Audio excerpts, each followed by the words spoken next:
عليك يا سيدي ويا مولاي يا رسول الله، صلى الله عليك وعلى آلك المعصومين المظلومين. لعن الله الظالمين لكم من الأولين والآخرين إلى قيام يوم الدين. صلى الله عليك يا سيدي ويا مولاي يا أبا عبد الله، صلى الله عليك وعلى أخيك بالفضل العباس. يا رحمة الله الواسعة ويا باب نجاة الأمة، غريب يا مظلوم كربلاء، ما خاف والله من تمسك بكم وأمن من لجأ إليكم. يا ليتنا كنا معكم سادتي فنفوز والله فوزا عظيما. أوهل أتاك حديث وقعة كربلاء، يوم أبو الفضل استجار بالهدى والشمس من كدر العجاج لثامها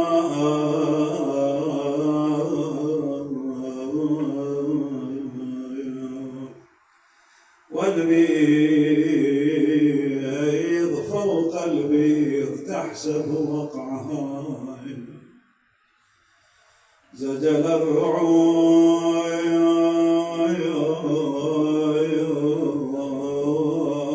إذا اكفها غمامها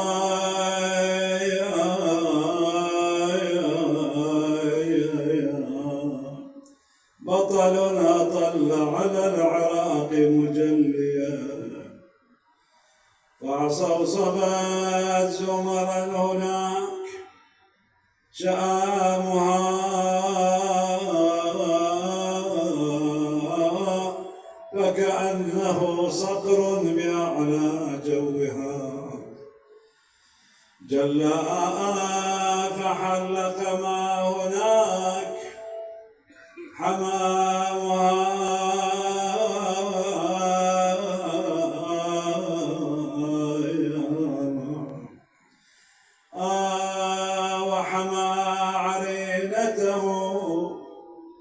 وحمى عرينته ودمدم دونها ويذب عن أسد الشرى ضرغامها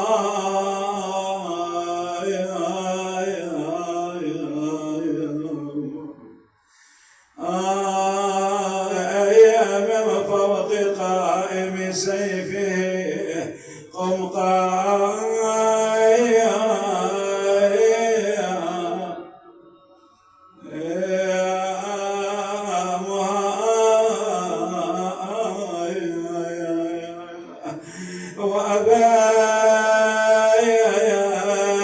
وأبات نقيبته الكريمة ريها رمى الماء من يده عندما نزل إلى المشرعة حس ببرودة الماء اغترف قليلا من الماء ما أوصله إلى فمه حتى تذكر عطش الحسين عليه السلام.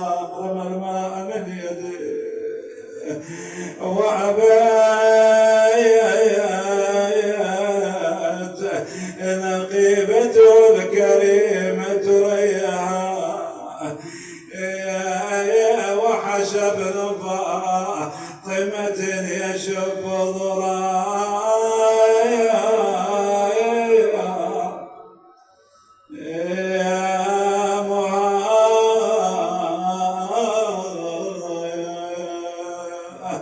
وكذلك يوم زم المزاد وزما ونصاع يرفل بالحديد هما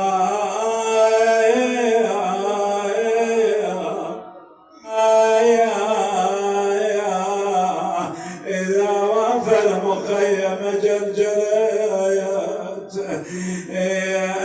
سوداء قد ملأ الفضاء رزايا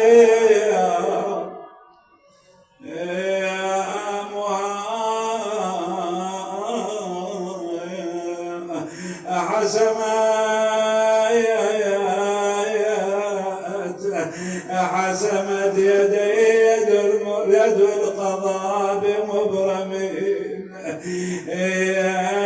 ويد الهدى لم يرتقض إبرايا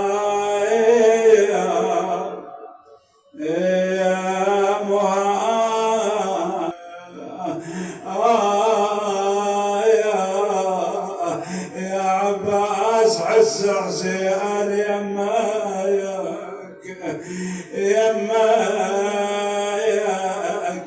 يبكي وخض الدمع ويدماياك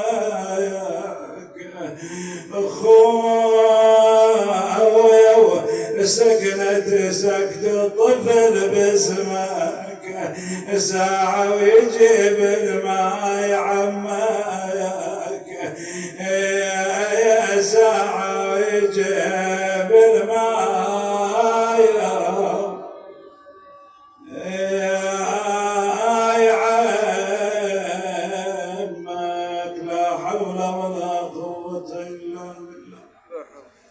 العلي العظيم. إنا لله وإنا إليه راجعون. وسيعلم الذين ظلموا أي منقلب ينقلبون. سنن المواقف والفضل وما أدراك ما الفضل. فاضل الماء بس يزبر عندما نزل إلى المشرعة يوم 10 المحرم إن شاء الله تعالى باكر نقرأ القصة الكاملة. فاضل الماء بس يزبر مديد يا ويلي مديد يا ويلي. فاضل الماء بس يزبر مديد يروع عطش جبده. تذكر لما اخوه حسين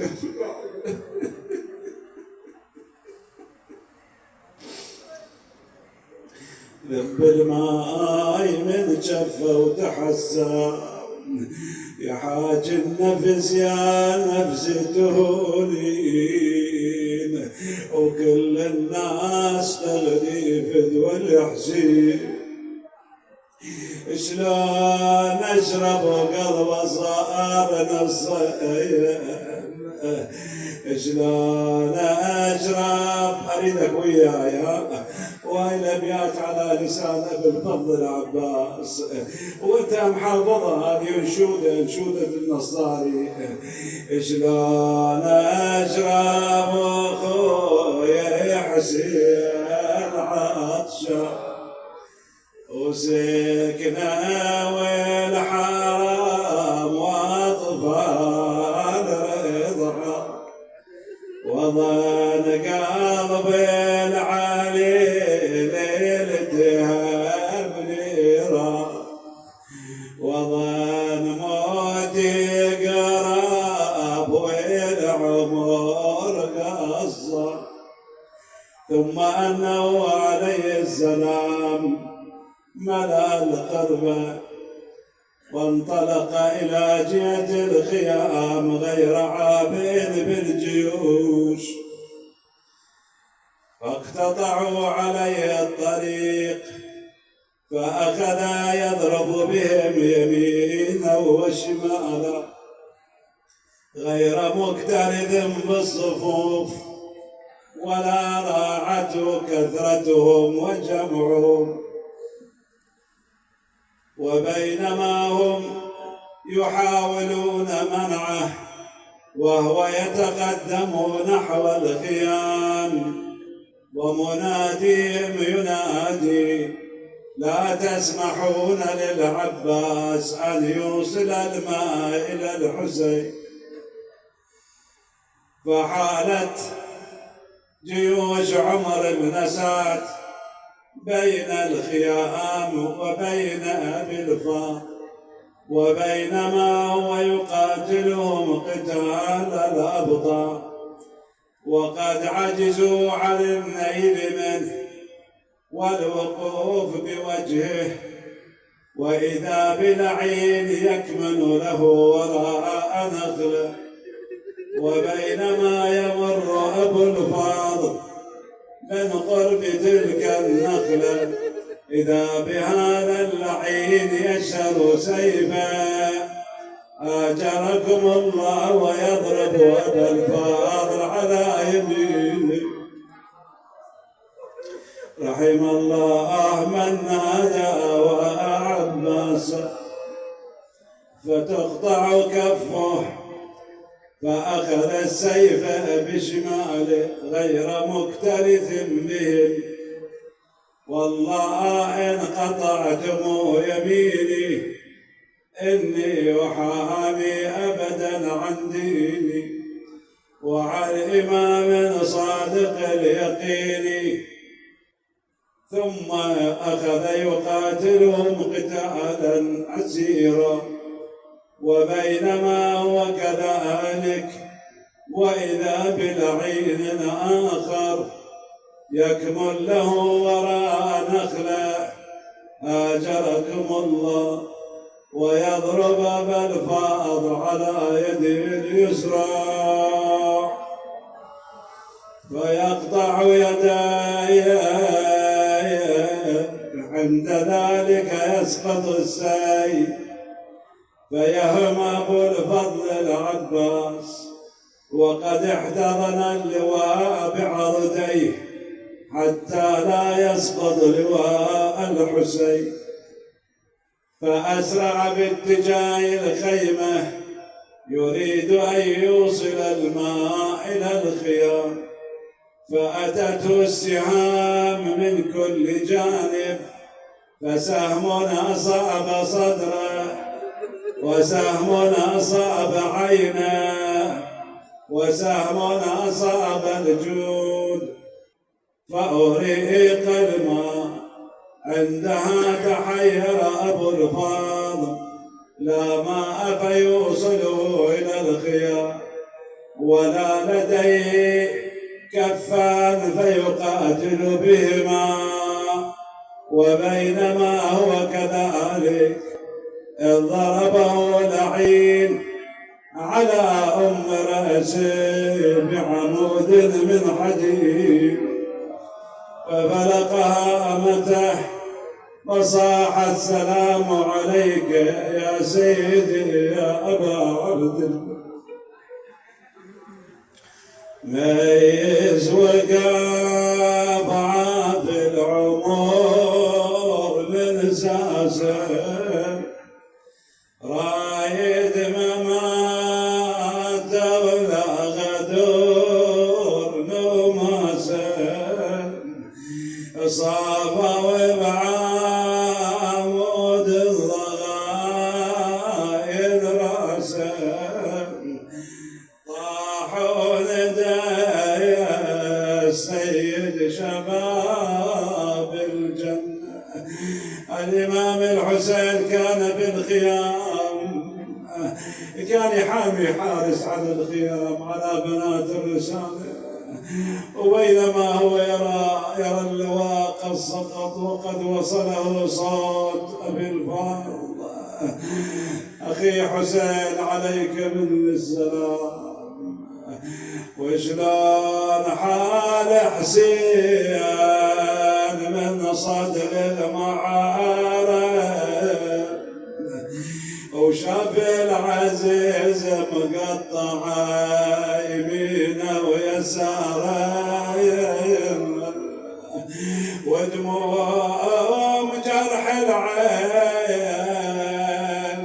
ودموم التجاره، كاظم على السيف ويصول بغير زنديق.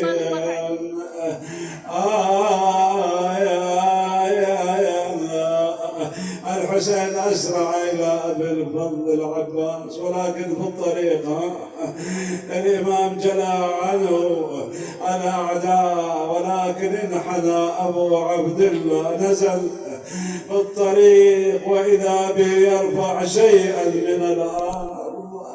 ما هو هذا الشيء؟ وإذا به يمين أبي الفاضل أخذها وضعها على قلبه، دنق وشعل من الأرض يمنة عضيده، وحطى على فاده ونون شديده، ورد شال يزرعه صرخه مجيده، عضيده وحال الموت ما بينه وبينه، ثم انه نزل عند ابي الفضل. ابا الفضل كان لا يرى السهم في عينه، لكن احس عند رجلها، قال: يا هذا اقسم